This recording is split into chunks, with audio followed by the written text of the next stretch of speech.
Welcome back. Times Now leading the coverage on the clashes that took place in Tawang, getting you credible information on what exactly happened. My colleague Priyank Tripathi en route to Tawang, the only channel that's close to the location where the clashes took place. Priyank, it's very, very important to mention not just geographically how important it is, but also the fact that amid all of this politics that's playing out, it's important to mention it's not just the political posturing. There is a lot of infrastructure that has changed in this area in the last few years. Certainly, Pratibha, and let me tell you to viewers that what you are exactly hinting out. This is the kind of construction work which is still going on. There is, a clear passage of, national highway which was not constructed since long. And the construction work has started here. And that is the reason because of which the Chinese PLA is certainly rattled about. The point of the matter is that these constructed roads will certainly give a clear passage for the security forces to move towards the location where they want to move in case of the extreme situation. If at all there is any kind of attempt by the Chinese PLA to once again infiltrate in the Indian territory with a huge force, knowing the fact that they have already built it up with their road construction work in a proper manner. These roads, look at on my right hand side, these are the construction material which clearly suggests that how the Indian government has been building up these roads, and these roads which are leading towards the extreme area will be a very big challenge for the Chinese PLA.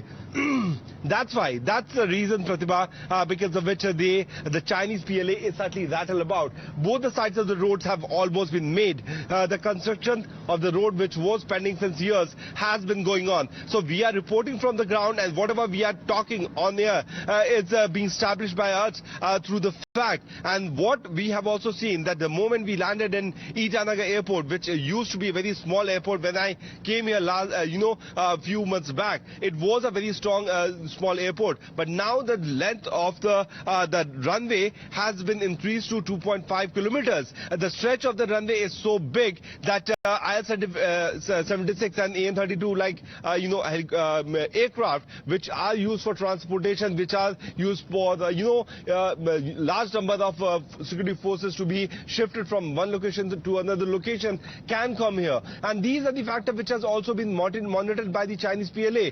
What Intel Note has been always suggesting that they have been trying to recruit the locals so that they can understand the local language and so that they can continue on with spying on India. They have been the increase of the drone movement and drone which are being used by the PLA to keep an eye on all these construction work which has been going on here. And that has been established. That's why the Indian Air Force had to fly off Sukhoi Su-30 in this area so that the Chinese should understand that they are not away from any kind of possibility that Indians can retaliate. And that is what also happened on 9th of December, when Indian troops which were patrolling in this area, in the remote area which is having the extreme weather condition, the weather is in minus degrees, they spotted these PLA members roving around trying to build up a temporary structure, and then and there they were stopped. When very politely the Indian forces told them to stop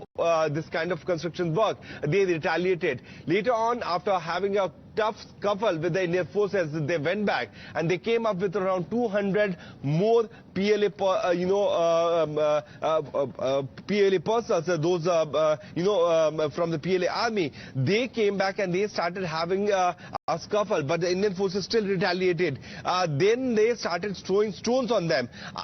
Fact of the matter is that the Chinese were pushed back. The Indian headquarters were also briefed. The Indian Army headquarters was also briefed. And on 11th, as Srinja was also telling us, that the flag meeting happened and now the situation has been calmed down. So these kind of tactics and posturing of the PLA has been continuing since years. And what kind of political warfare, the political statement which are coming up inside the parliament, outside the parliament, from various other political parties, will be certainly a big gain for the Chinese PLA, because not only they have been trying to infiltrate in the country, They have also been trying to recruit those people who are vulnerable. And by talking, listening to this kind of statement, which is coming on social media and national television, made by their own politicians, certainly people will be, can be indoctrinated by the Chinese PLA, because they know that they have money, they can disguise themselves with this kind of crowd, the kind of topography which we have in this area, and the texture and the kind of, people who live here had some kind of resemblance with the Chinese people. So that is a very important thing which has been forgotten by the political parties. But the good thing is that our forces have always been on high alert. The High Command has given a very clear note that go ahead, you have an open hand to go and fight with whosoever is trying to enter into your domain, and that is also what has also happened. The construction work is going on the National Highway. This is National Highway 15, which is certainly a big threat for the PLA, because the movement of the security forces can be a big trouble for them, if at all they are into the worst phase of their life, and they think about entering into the Indian trajectory. They can not only be pushed back, they can be hit out so bad that the Chinese army will remember throughout their lifetime. So there's a very clear message from the Indian forces on the ground there at Tawang, Pangtu, where these PLA have been trying to enter, that you will be pushed back whenever you attempt to enter. And the politics which is being escalated, I would prefer not to comment too much on that, because we are only concerned about what our security forces have been doing and how bravely they have been, they have been fighting with that. We are going for a short break. We are on the highway which are leading to the Tawang. We are the only channel which will be bringing you all the latest update and on how this thing has happened and how India is further going to push back the Chinese PLA.